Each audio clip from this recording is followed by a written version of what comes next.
सिर्फ एक बार ballot paper से चुनाव हो जाए, ये विकास का जो राग अलाप रहा है ना, इसे जेब में रख के भाग जाएगा मोदी यहां से। नमस्कार दोस्तों, વિડીયોમાં ફરી એક વખત તમારું સ્વાગત કરું છું। ગઈકાલે આપણે જે રીતે મહારાષ્ટ્રની ચૂંટણીના પરિણામ ન્યૂઝ ચેનલમાં બતાવી રહ્યા હતા એ પ્રમાણે આપણે માર્ક કરીએ તો લગભગ 3 વાગ્યા સુધી દરેક જગ્યાએ કોંગ્રેસ પાર્ટી આગળ હતી। પણ પછી એવો તો શું ચમત્કાર થયો કે 3 વાગ્યા પછી ભારતીય જનતા પાર્ટી બધી જ જગ્યાએ બાજી મારી ગઈ। હવે તમે લોકો પણ જાણો છો કે જે જગ્યાએ ભારતીય જનતા પાર્ટી શરૂઆતમાં પાછળ હોય, અચાનક એ જગ્યાએ ભારતીય જનતા પાર્ટી આગળ વહી જાય ત્યારે સીધી વાત છે, સ્વાભાવિક છે કે અમુક સવાલો ઉઠે। ત્યારે આ વાતને લઈને સુપ્રીમ કોર્ટના વકીલ ડૉક્ટર ભાનુ પ્રતાપ સિંહ, જેમણે એક ઇન્ટરવ્યૂ દરમિયાન ભારતીય જનતા પાર્ટી પર શું આક્ષેપો લગાવ્યા છે, સૌપ્રથમ દોસ્તો આપણે એને સાંભળીએ ધ જનતા લાઈવ ટીવીના માધ્યમથી। ત્યાર પછી આપણે વિડીયોમાં થોડી ચર્ચા પણ કરીશું। પણ જે રીતે સુપ્રીમ કોર્ટના વકીલ ડૉક્ટર ભાનુ પ્રતાપ સિંહે ભારતીય जनता पार्टी पर જે આક્ષેપો લગાવ્યા છે, સૌથી પહેલાં તો તમે એને સાંભળો दोस्तों। आरएसएस लड़ ले या कोई भी लड़ ले, एक बार इस इलेक्शन कमिश्नर को ठीक कर दो, इसको हटा दो, मशीन को हटा दो, बैलेट पेपर से चुनाव करा लो। बैलेट पेपर से मैं दावे के साथ कह रहा हूं, कहीं भी किसी भी जगह देश के किसी भी कोने में अगर 10% से जाते सीटें लेके आ जाए बीजेपी, किसी भी कोने में, गारंटेड मैं आपको कह रहा हूं कि नतीजे जिस तरह के आए हैं, उन्होंने शिवसेना और एनसीपी यानी उद्धव ठाकरे गुट और शरद पवार गुट, ये कभी भी आगे सर उठाने की कोशिश न कर पाए। उनको इस तरह से जो है मतलब खत्म करने का प्रयास किया है। जो नतीजे हैं उनसे ये साबित होता है। बाकी सरकार बीजेपी की या महायुति की बन ही रही है, उसमें कोई बात ही नहीं है। मोदी मैजिक चल गया सर महाराष्ट्र में। मोदी का कोई मैजिक नहीं है, मोदी की बेईमानी है। बेईमानी के अलावा उसके पास कोई मैजिक नहीं है। और उसकी बेईमानी में सहयोग देने वाला इस देश का इलेक्शन कमिश्नर राजीव कुमार, जो चीफ इलेक्शन कमिश्नर है, और बाकी ये सब लोग सब शामिल हैं। मैं बार बार इस बात को कहता हूं और मेरी बात लगातार सिद्ध हो रही है। अगर आप देख रहे होंगे आज के नतीजे, तो जिस समय नतीजे आ रहे थे वहां पर कुछ मीडिया के साथी, विशेषकर अगर मैं नाम लूं तो डीबी लाइव वाले जो हैं, उन्होंने तो बहुत जबरदस्त तरीके से, बहुत जोरदार तरीके से एक डांट लगाने के उसमें कहा कि राहुल गांधी जी, आप जो मन में आए करते रहिए, आपने अपना मीडिया बना लीजिए, आप उस पर करते रहिए, वीडियो अपलोड करते रहिए, लेकिन जब तक आप जन आंदोलन नहीं खड़ा करेंगे, सड़क पर नहीं उतरेंगे, तब तक आपकी यह हालत रहेगी। इससे भी बदतर हालत होगी आपकी। यही हाल आप देखेंगे उत्तर प्रदेश में जो हाल हुआ है। उत्तर प्रदेश में कोई सोच सकता था कि यह स्थिति होगी, लेकिन आपके सामने है जितनी बुरी स्थिति है। तो ये सब कुछ वेल प्लान्ड तरीके से है। हमने बहुत पहले ही कह दिया था कि महाराष्ट्र में बीजेपी जीत के आएगी। क्यों जीत कर आएगी? उसके 2 कारण हैं, बड़े कारण हैं। नंबर 1, बीजेपी वहां अपने आप को मजबूती से स्थापित करना चाहती है, कर दिया उसने। दूसरा, जो अडानी है उसको धारावी की जो जमीन है तकरीबन 2 लाख करोड़ की, वो जमीन देनी है, सारा प्रोजेक्ट उसको देना है, सारा सब कुछ। तो कैसे देंगे? जब सरकार होगी तभी देंगे। और सरकार, जहां तक जनता की बात है, अगर पब्लिक की बात कहें तो जनता बीजेपी के साथ में नहीं है, लेकिन इलेक्शन कमीशन उसके साथ में है। अब आप ये कहेंगे कि साहब ये झारखंड में क्यों नहीं हुआ? तो ये एक सेट पैटर्न है। अगर मैं झारखंड की ही बात अगर करूं तो जो झारखंड में उसको वोट मिला है, जेएमएम को या इंडिया गठबंधन को जो सीटें मिली हैं, 28 और 14 सीटें जो मिली हैं अब तक, जो मेरी जानकारी है, उसके बाद अब क्या हुआ है मुझे नहीं पता, पर इतना जरूर है बहुमत उनका आ रहा है। तो जो वोट वहां पर मिली है, वही वोट पूरे देश में, उससे भी ज्यादा वोटें पूरे देश में इंडिया गठबंधन के साथ में हैं, बीजेपी के विरोध में हैं। लेकिन इंडिया गठबंधन जिससे चुनाव आप लड़ रहे हो, उसके तरीके, उसके हथकंडे आप नहीं जानते, उनको रोकने का आप कोई एक रणनीति नहीं बनाते, उसका नतीजा है आपके सामने है। अन्यथा बीजेपी अपने दम पर जीत नहीं सकती। एक और बड़ी मजेदार बात हो रही है कि एक और सज्जन कह रहे थे, पत्रकार, मुझे बड़ा आश्चर्य हुआ कि जो वे बात करें कि महाराष्ट्र का चुनाव आरएसएस ने लड़ा, तो लोकसभा का चुनाव किसने लड़ा? आरएसएस ने नहीं लड़ा। यह एक बड़ी मजेदार बात है कि आरएसएस ने लड़ा। अरे वो हर चुनाव आरएसएस ही लड़ रही है, बीजेपी आरएसएस सब मिलकर साथ में लड़ रहे हैं, लेकिन जहां पिट जाते हैं वहां कहते हैं कि भैया बीजेपी ने लड़ा, आरएसएस को मौका नहीं दिया। और जहां मतलब जीत के आ गए जो कि हाँ आरएसएस की छवि नहीं बिगड़नी चाहिए, तो आरएसएस ने चुनाव लड़ा।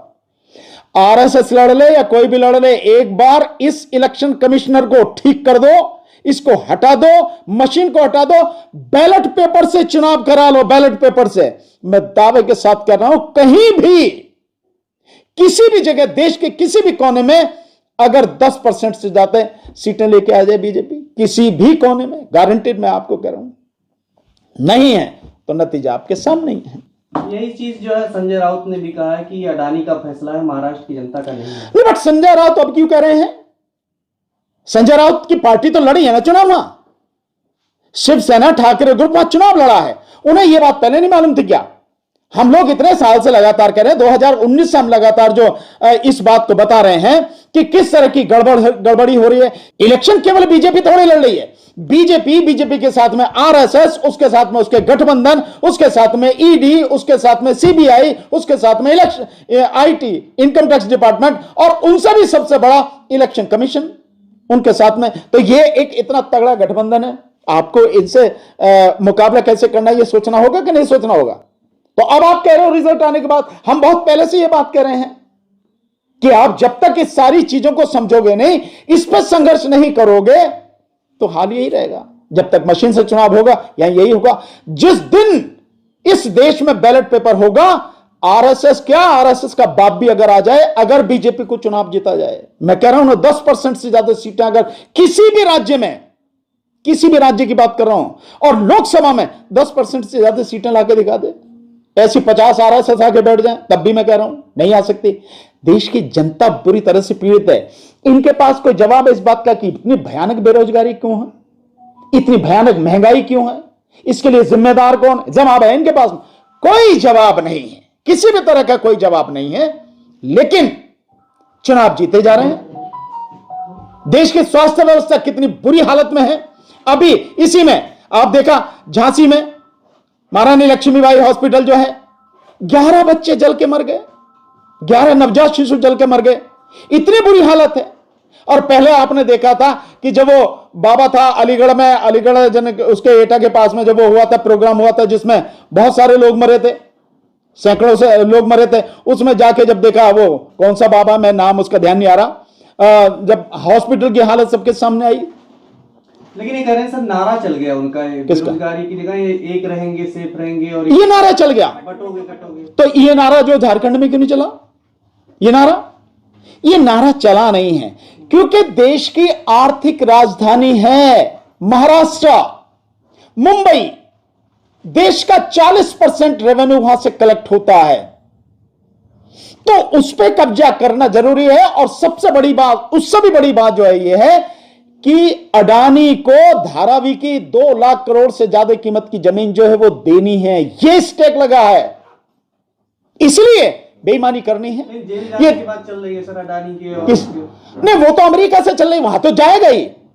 अमेरिका भारत की अदालत थोड़ी है, तो यहाँ से भेजना पड़ेगा ना उन्हें, भेजना पड़ेगा। अगर जो एक्सट्रेडिशन टीडी होगी हमारे यहां पर, प्रत्यार्पण संधि अगर अमेरिका के साथ में होगी तो भेजना पड़ेगा, अमेरिका मांगेगा तो देना पड़ेगा। इसमें क्या से, वो अमेरिका की अदालत है, भारत की अदालत थोड़ी है कोई वो। भाई यहां मैनिपुलेशन कर सकते हो आप, नीचे से लेकर ऊपर तक, वहां थोड़ी मैनिपुलेशन कर सकते हो आप, वो तो सारा डॉक्यूमेंट्री प्रूफ है। तो वहां तो उसे जेल जाना ही पड़ेगा, और 20 साल से कम की सजा किसी आरोप में नहीं है जो इस पे लगाए गए हैं अडानी पर वहां।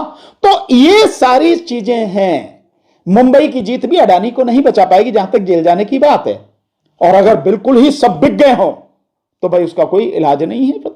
मुझे लगता नहीं कि ऐसा भारत में, तो मैं मान सकता हूं दुनिया में ऐसा हो जाए, ऐसा मैं नहीं मानता कि यूपी में सर, यूपी उपचुनाव में भी सर इस तरीके की हार जो है अंदाजा था। देखिए आप, बहुत सिंपल अंदाजा क्या है, जब पिस्तौल लेके, रिवॉल्वर लेके पुलिस वाला जो है लोगों को वोट डालने से रोके, महिलाओं को रोके, तो आप समझ सकते हैं कि हालत क्या है। तो आपको यह जानना चाहिए, अखिलेश यादव जी को, राहुल गांधी जी को, इनको यह समझने की जरूरत, तुम लड़ किससे रहे हो भाई? किन लोगों से लड़ रहे हो? जो लोग सत्ता पाने के लिए किसी भी हद तक जा सकते हैं, मैं बार बार इस बात को कह रहा हूं, कोई एक बार थोड़ी नहीं मैं कह रहा, और सत्ता पाने के लिए वो किसी भी हद तक जा सकता है, किसी भी हद तक, साम दाम दंड भेद, ये इसके अलावा भी कुछ और होता हो तो भी। और इलेक्शन कमीशन जैसा व्यक्ति उसके पास में है, एक ऐसी संस्था उसके पास में है जिसके हाथ में सब कुछ है, जो मैनेज करती है। आज तक इस बात का कोई राज नहीं, आज तक कोई नहीं बता पा रहा 4,65,46,885 वोटें बढ़ाई गई लोकसभा इलेक्शन में, 79 सीटें उसके दम पर जीत के आए। सारी रिपोर्टें सब कुछ साथ में। कहा ये राहुल गांधी क्यों नहीं बोल रहे थे? विपक्ष क्यों नहीं बोल रहा था? क्यों इनके मुंह पे ताले लगे थे? एक शब्द बोला इन्होंने? चलो वहां नहीं बोले।